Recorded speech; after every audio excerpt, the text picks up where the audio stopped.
Moi, en fait, ça fait 10 ans que je suis moniteur de plongée valide à la base et je faisais beaucoup de sports extrêmes, donc de plongée assez profonde, de parapente, de moto sur circuit. Je me suis dit un jour, on n'a peut-être pas tout le temps de la chance et ça pourrait peut-être m'arriver un accident. Et j'aurais bien aimé que quelqu'un puisse justement faire cette formation et m'emmener dans ma passion première, qui est la plongée sous-marine.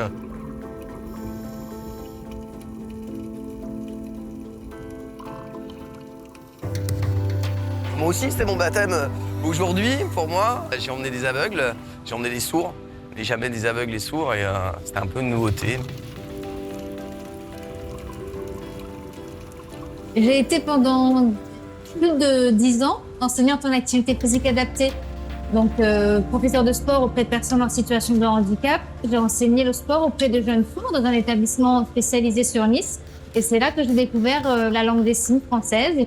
Alors ça fait 3 jours que je suis en contact avec Naji, qui était donc sourd et aveugle aujourd'hui. Ça fait 3 jours qu'on discute par SMS, alors lui me répond par une table braille. Ok. On descend.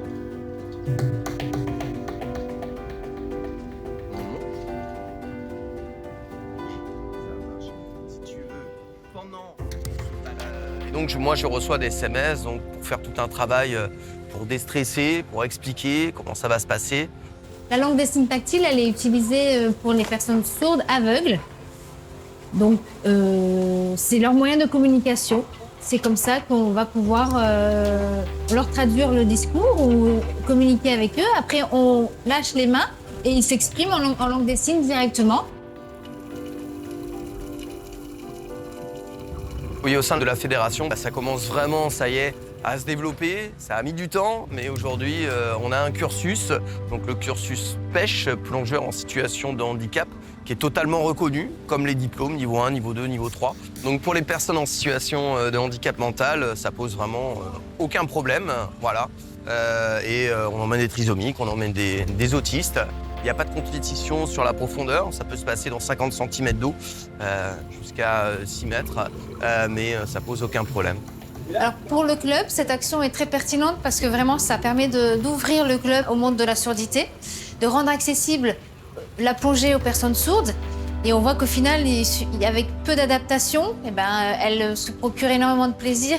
Donc l'idéal serait de pouvoir proposer à d'autres personnes sourdes en espérant que dans l'avenir, il y en ait plus qui s'inscrivent, qui viennent, qui participent à des sorties. Et pourquoi pas, dans l'idéal, se forment. Alors, bilan? Oh là là, très positif. Hein. Je pense que tout le monde en est ressorti content, avec de bonnes sensations et des souvenirs plein la tête.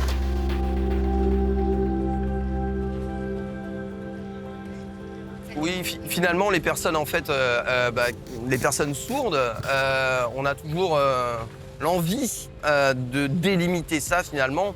C'est juste une adaptation. Les personnes en situation de handicap, c'est pas la personne qui est handicapée, c'est la situation qui finalement est handicapante.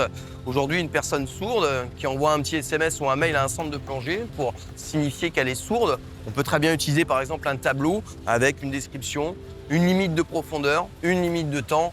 Et finalement, pour le coup, ça sera peut-être nous qui serons en situation de handicap parce qu'ils pourront vraiment beaucoup plus discuter que nous sous l'eau avec la langue des signes. Voilà.